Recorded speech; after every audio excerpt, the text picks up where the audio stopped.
I think maybe even Dirty Jersey Rat. Dirty Jersey. Yay! I love that song. So what is this with me hearing that you're the greatest rapper in Australia at the present time? Yeah, I wrote a fucking diss track. Whose diss track? Who was it about? Who are you dissing? Steel Toe. It's a parody of Not Like Us, but yeah.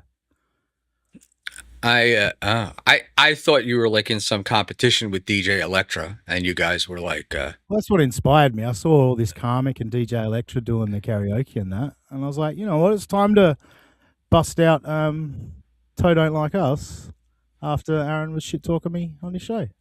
You know, so fun, isn't it? I didn't see Aaron's. A lot of why I asked John tonight.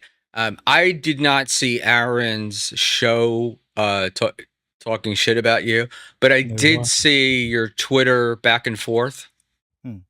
And it's like, it feels to me like Aaron is trying to say like, well, I'm good because she's bad, or, you know, I'm good because he's bad. And it's like, no, you're a piece of shit, you know? And you were politely trying to point that out to him. Yeah, I mean, I was doing him a favor, I felt. I was just reminding him that he is on probation because he's known for harassing women, and he's currently on probation, and he tends to get carried away. So I was just reminding him that he's twice convicted for crimes against women, specifically harassment. Right, which he does not think, to this day, he does not view that as a crime against women, right? Like... Yeah. Oh, that was just a picture between buddies. That shouldn't have happened. I did enjoy hear him saying, I've only got a misdemeanor. And I'm thinking, and all I could remember was, yes, you got a misdemeanor that should have been settled with a $50 fine, and you wound up spending 8 days in jail. So who's the asshole? To be honest, they had the evidence to potentially prove the felony because... if they could prove that there was intent to harass, which there was a decent amount there, but they obviously didn't feel they could take it all the way. But he wasn't that far off a felony. Yeah, look, there's also a certain amount of in the States, particularly in Minnesota, they're pretty lenient on a lot of stuff. So, like, they could have had it, but let's see if we can... You know, let's see if we can make it go away. Although, I got to admit, I was kind of shocked with all the shit that he said about the DA and the judge and everything else, that he still got away with it. Because my experience has been, you don't insult the judge. That's, that's why, you know, he ended up with his days in jail. He should never have gone to jail. And I always said that all along. That wasn't something you should go to jail for. Aaron went to jail because he's a fucking idiot and he can't keep his mouth shut. So, you know, that is why he went to jail in the end. Not shit-talking the judge, but shit-talking the judge is going to make her go, fuck you. You know, I've got the evidence to put you in jail now. But yeah, like, it should never have gone that far. He's his own worst enemy, and it's hilarious, and that's why I remind him of it. But I'm happy to talk about Haley. Apparently I'm sweeping, so, you know, we can fucking dive into Haley. Yeah, I haven't said anything yet, but I would imagine that I will be a sweeper, or no, one of us will sweep and one of us will simp. I'm trying to discern the difference. I'm the simp. I'm fucking world champ simp at the moment. I've been called simp that many times over the last few days. It's quite funny. I taught. What do you call it? I was teaching myself the difference in the words because I was a heavy simp when I was annoyed at BYB for piling on DJ Electra, which was part of a bigger issue, but since I can't explain anything, it didn't come across very well. But go simp. Tell me what you're simping. I'm simping everything. I mean, I'm trying to get some of that fucking, you know, smackhead snatch. But no, look, at the end of the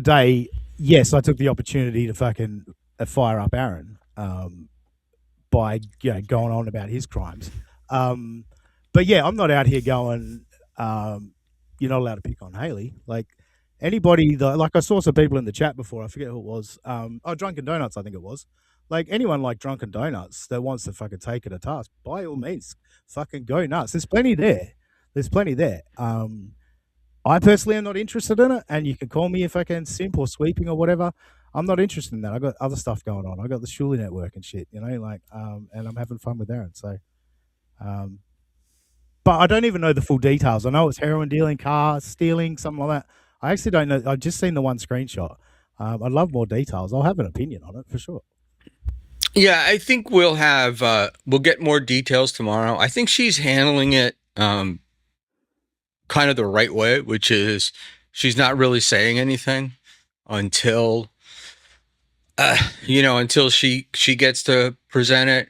But from what little I do understand, it was at least 16 years ago.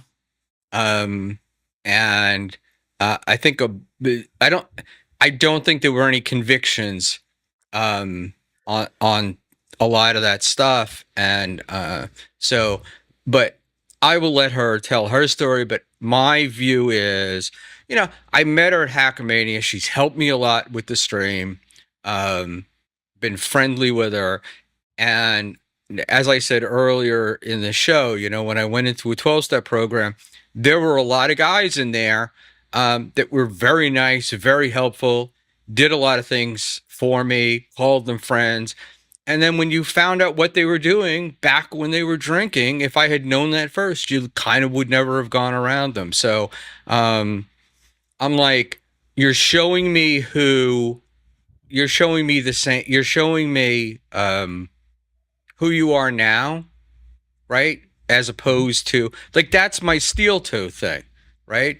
My steel toe thing is, you're still not finished with this. You're taking out HROs against people you don't like. Was it 2-3 months ago, you didn't want to pay the increase in your child support? Now, I'm not going to say reducing it, but they wanted another $40 a month. And considering prices and everything else, it seems fair. He didn't want to do it. And he's also a guy that says to us, I'm making all this money. I got this great audience. We're killing it. But you don't want to pay your kids child support. Yeah, well, just on that, like, you could probably, with all of my tweets, read between the lines, or maybe it's right there in bold, is what you're alluding to. Whatever it is with Haley, what she did, it was 16 years ago, and I think she's improved her life, and you're allowed a second chance. That is my point. Is Aaron is still under probation for his his most recent charges, and it's what he does. He doesn't fight men, he fights women, and he sees a woman that's in a vulnerable position that he can pounce on, and it's like, yep, the little pussy is going to take the same angle again. So yeah, I'm going to call it out again. But again, if there's some fucking wild shit in Haley's past that's fucking worth talking about, sure, I'll talk about it.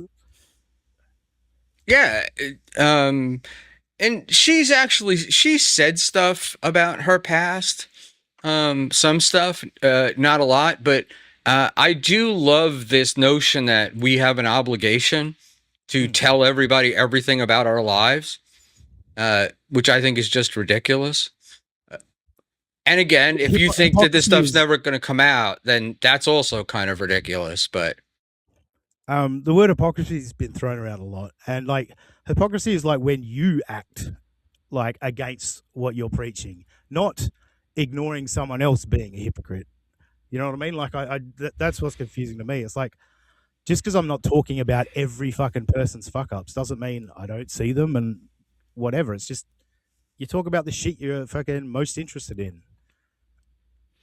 And there's a lot of fucking up going on, and you kind of can't keep track of it. And some of it gets old and boring after a while, And some of these guys, like a Chad or a Stuttering John kind of guy, it's just, they just keep repeating it. And it's just like, after a while, it's just kind of boring, And I want to know, I want to be full bottle on the topic before I go spouting my opinion. Like it's, too many people just hear a headline and go, and then they just spout off their opinion, don't have the details. And I'm very critical of people that do that. So yeah, at a time like this, I mean, it doesn't look good. It certainly doesn't look good. It looks like she was, pretty deep in the drug game if you're stealing and you're getting arrested for dealing and shit. But I don't know. Give me more detail. Yeah, I'd like to see some details too. But look, there's so many things that could happen, like what you get charged with, right, versus what you get convicted for. To me, that's kind of an important thing, because they'll charge you with a million things. Yeah, but I've said this before. You can't do that, because with Chad, we talk about what he was charged for, not what he was convicted for, because they say, well, he got himself a nice plea deal, but this is what he actually did. But then you can't turn around to Haley and go, well, she got charged with this, but she only actually got convicted of this. It's like, well, you got to work it both ways. It's got to be fair all the way around. I see that, but I have not done that with Chad. Like, my view on Chad is, you got busted for breaking into that girl's house that you said was like your neighbor friend, and it was a mistake. You did steal the credit cards and you did use them. So I don't think we're I don't feel like with Chad we blew any of that stuff out of proportion. It seemed to me like he was accused of what he was accused of. I'm not even saying that. It came up when I was doing the Kumia Carl thing, where in the arrest report, strangulation is in the arrest report, but Anthony didn't plead to strangulation. And so I was saying, we always talk about what Chad got arrested for. We got to talk about what Anthony got arrested for. Like, it's fair. So I'm referring back to that in reference to, if we do that with Haley as well, I was like, it's definitely a double standard there. Okay, I guess, because I'm different. I never believed that Anthony strangled that girl. Like, because there's, I know, but it's in the arrest report. It's in the arrest report. Right. So, but yeah. So we do look at things differently. On that, I think the people's claim of hypocrisy is that she goes after Karmic and she goes after Steel Toe, and she does this thing, and it's like, ooh, well, who are you to judge others, right? The old people in glass houses kind of thing. What do you think about that? I mean, look, it's she's gonna get smashed. Like, anyone that's motivated enough, she'll get smashed. That people will be able to pull hours and hours of footage of just complete hypocrisy. And I mean, that's kind of her across the bear. Like, I couldn't do it. I couldn't have something like that, knowing that that's on my record, and start doing like super deep dives into people. Like, I would have to fess up and say, well, look, you're going to find this on me, but it actually makes me a bit of an expert on the topic or whatever, like to sort of have it come out without you announcing it. I think that's the worst part for her. And she probably should have got ahead of it, because like she really does deep dives. Like, they go combs through documents. Like, I think she's a researcher as a profession, you know what I mean? Like, so she goes through a lot of documents and dives really deep. So yeah, I understand it grosses people out that, you've been doing that and this is what you got in your past. Like, I do see the, why it's a big deal. Like, certainly don't get me wrong. It's just, obviously, I'm friendly with Haley, and I don't have any interest in shitting all over her, but yeah, there's definitely hypocrisy from her end. No doubt about that. Yeah, I know you'll probably disagree with me. I actually don't see it as hypocrisy. It's because I always feel like when she criticizes these people, and it does get lost in the sauce there, but when she does criticize people, she is pointing out where they could do better, right? Like, Aaron, you're lying, and Karmic, like with a Karmic, kind of pointing out these things as they are something that you could change and do something about, right? Mhm. And so if what is true about her and what people are saying is true, and you've led 16 years of a good life, right, and changed and everything else, I don't know if that's hypocrisy. I do think it was bad that the way it got disclosed, but yeah, look, it's finding the exact right wording for it, but I think people are always going to, especially when you're pointing fingers and judging people. As soon as something like this comes out, yeah, people are, the natural reaction is, oh, who are you to judge?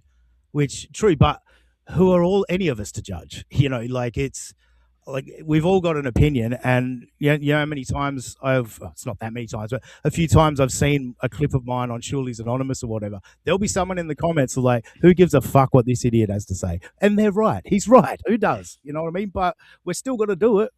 And she's still got a right to get in there and do what she wants, but she's got to cop shit. Look, would it have been better to say, hey, this is what I did, this is why I think I have the right to say something? In the Dabbleverse, I guess that's possibly better, right? To get, quote unquote, get out in front of it. But what do you call it? This way it comes out, it's not great. I don't think it's great, because I think it lends to the hypocrisy thing. It's funny with this actually, because I was going back and forth with Mersh a little earlier, because Mersh, told me to be consistent. And like from my perspective, I think I am being consistent. And my whole thing on drug law, I'm very anti-drug laws, and like I've been consistent on that for a long time. I was speaking about it on my show the other day. Throughout the Ricada thing, I was always like, none of these people should go to jail. This is ridiculous. I don't think putting drug dealers in jail has done anything to fix any drug problems or whatever. So consistently, I don't give a fuck personally about the charges. For me, my beliefs, but in terms of the people talking about the hypocrisy and diving into all the shit that she's talked about and how poorly it might come across, that's certainly there's certainly something there. But from my perspective, I never give a fuck about drug charges. Everyone gets in, or not everyone, but a large percentage of people get into drugs and get heavy into drugs. Whether you get arrested or not is fucking a crapshoot. Absolutely. So I anticipate what's going to happen is she'll come out tomorrow. She'll talk about it. A bunch of stuff will be bullshit, but there will be some real in there. And then we're going to have clip sensations of people of where she was charged with this, and then she's talking to somebody about that, the back and forth. But I do think it was a missed opportunity, I guess, A, to get out in front of it, but B, she could have probably offered some insight during the Ricada trial, like from personal experience. Like, I feel that's kind of a missed opportunity. It is. But I wonder if there's a part of it where it's like, this is not the life that she's leading now, right? Mom with kids and a life and stuff, and doesn't need that, like, didn't want that spread around the community, so to speak. But it is the risk you take, right? Yeah, I mean, I've told a couple of stories on my show about when I was in my 20s and got deep, and there's no one would ever find out. There's no charges on my record or anything, but I had some pretty severe experiences and that I learned a lot from. And so, yeah, you're not defined by your past, but it does shape you, and it's a part of who you are. So hiding from it, it does it lends itself to that. There's something there that is shameful, or that you're still ashamed of or embarrassed about. Whereas being upfront and honest about it shows that you actually look back on it and you've learned something from it, you've taken something from it. Right, but you're not affecting other people by doing that. Whereas, if you've got school age kids, like take Aaron with with his kids. No, I know, but like Aaron's kid, like the daughter, particularly with Aaron telling these stories about April and the polycule and all that stuff, and just going everywhere and talking about it. I feel bad for the daughter because I'm like, you got to know that people are going to know about this in school, and it's got to affect, it's got to affect this kid. So, and you're telling stories. It's not like on the record, you weren't on the news. There is no news broadcast of you sending porn.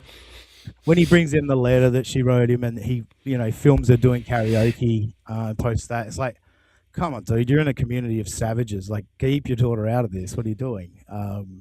But yeah, look, he's done damage to those kids, I imagine. That was where it came. That whole thing started with the daughter, the whole cup holder thing and whatnot. Started with when Nick got his kids taken away. Aaron decided to put up his kids on Instagram, particularly the daughter, like planting flowers or something in the yard, and then like what the fun weekend he was having with the kids, to own Nick, to like, fuck you, I have my kids. And I really thought, now, look, everybody disagrees with me, but in a way, I was like, hey, Melton is showing you, if you put your kids out there, this is what's going to happen. There is a forgotten rant, and I'm pretty sure it was before it came. I think it was 2023. And I remember being really uncomfortable while Melton was going on this rant. He ended it with when she's 18, right? But it was Grace, a sexual rant. And I don't know, I assume Melton edited it out of the show, because obviously he did it live, and then I assume it's gone for good. But I remember it, Melton he very much pushes the limits, and he's made me feel uncomfortable a couple of times. But there's a few people out there that remember that particular one. So it's not completely innocent on Melton's side. Like he has pushed Aaron, like he has. Oh, I mean, he certainly has pushed Aaron, and there are things about Melton that can make you uncomfortable. But I also remember growing up listening to Opie and Anthony, and like some 16 and a half or 17-year-old girl came in to the studio who was at that time, for a 16 or 17-year-old, quite beautiful, and they put up a clock, a countdown. Okay, I know, I'm trying my best here. They put up a countdown clock until she turned 18, and it was a bit for whatever. And even the father called in and got into it, and the very different world. We were much more open with our predatory behavior back then.